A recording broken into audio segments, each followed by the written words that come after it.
नमस्कार गुरुभक्तांनो. श्री गुरुचरित्र कथासारमधील अध्याय 24वा. ऐकल्याने व वाचल्याने गैरसमज दूर होतात, स्वभावातील दोष जातात. गैरसमजुतीने अनेक नाती तुटतात. अहंकार, राग, स्वभावातील दोष यामुळे आपल्या माणसांपासून आणि सुखांपासून आपण खूप दूर जातो. हे आपल्या बाबतीत घडू नये म्हणून दत्तगुरूंच्या कृपेने तुमच्या स्वभावात सकारात्मक बदल घडवा. यासाठी ऐका त्रिविक्रम भारती. श्री गणेशाय नमः. सिद्ध म्हणाला नामधारका. कुमसी गावचा त्रिविक्रम महामुनी हा आपली दांभिक संन्यासी म्हणून लोकांमध्ये निंदा करतो आहे, हे श्री गुरु नृसिंह सरस्वतींनी जाणले होते. वेदज्ञ त्रिविक्रमाकडून नकळत साधू निंदेचे पाप घडत होते, म्हणून त्याला प्रत्यक्ष भेटून त्याचा गैरसमज दूर करावा असा हेतू मनात धरून त्यांनी स्वतःच तेथे जाण्याचे ठरविले. राजाने त्यांच्या प्रवासाची तयारी केली. पालखी सजविली, अश्व गज शृंगारले, दळभार सिद्ध केला. मग श्रीगुरूंची स्वारी वाद्यांच्या गजरात गाणगापुराहून कुमसी गावी निघाली. त्यावेळी त्रिविक्रम भारती नृसिंहांची मानसपूजा करीत होता, पण काही केल्या दृढ ध्यान लागेना. मनपटलावर उपास्य दैवताची मूर्ती प्रकट होईना. हा काय प्रकार आहे, त्याला काहीच कळेना. तो चिंतामग्न झाला. आज माझे इष्टदैवत अशी उपेक्षा का करीत आहे? माझी एवढ्या वर्षांची आराधना, माझे तपसामर्थ्य आज व्यर्थ झाले, असे अनेक विचार त्याला बेचैन करू लागले. त्याने डोळे उघडले. तोच नदी तीरावरून श्रीगुरूंची पालखी येताना दिसली.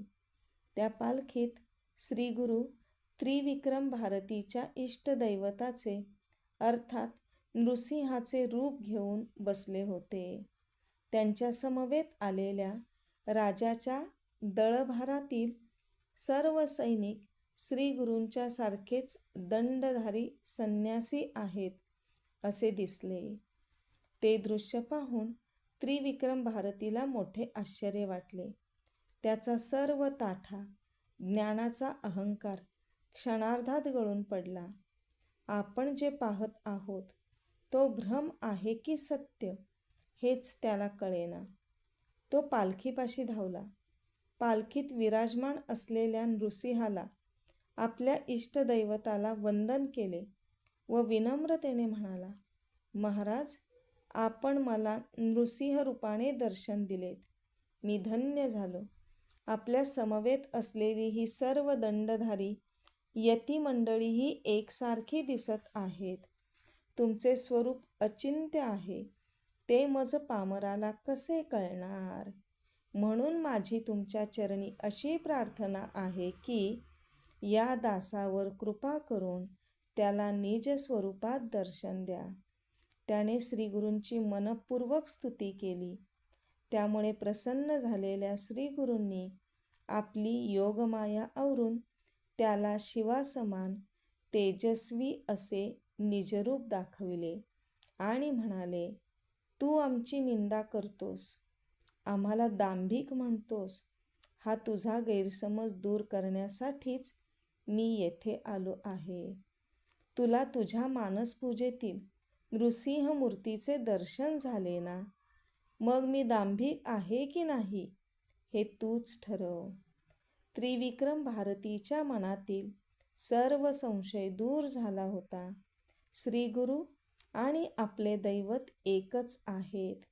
श्रीगुरू हेच चराचरी व्याप्त परमात्मा आहेत, याची त्याला खूण पटली होती. तो श्रीगुरूंना शरण गेला. स्वतःकडून अज्ञानाने घडलेल्या चुकीची क्षमा मागितली. व म्हणाला, गुरुदेव, आपण करुणासागर आहात. या बालकाचा उद्धार करा. तेव्हा श्री गुरु म्हणाले, वत्सा, मी तुझ्या भक्तीवर प्रसन्न आहे. तुला सद्गती प्राप्त होईल. परमार्थ साध्य करून तू ईश्वराशी एकरूप होशील. तुला पुनर्जन्म नाही. त्रिविक्रम भारती तयारीचा साधक होता. त्याचा अल्पदोष दूर करणे आवश्यक होते. ते कार्य साध्य करून श्री गुरूंनी त्याचा उद्धार केला. त्यानंतर ते गाणगापुरास परतले. नामधारका, गुरूंना व्यक्ती समजण्याची चूक कधीच करू नये. ते त्रिदेवांचे एकत्रित सामर्थ्य असलेले परात्पर परब्रह्म स्वरूप असतात. त्यांना शरण जावे, त्यांच्या चरणी लीन व्हावे. आपल्याला अध्याय आवडला आहे तर व्हिडिओला लाईक करा व चॅनलला सबस्क्राईब करा आणि ऐका पुढील अध्याय. दत्तगुरूंच्या कृपेने तुमच्या सर्व मनोकामना पूर्ण होवोत. श्री गुरुदेव दत्त.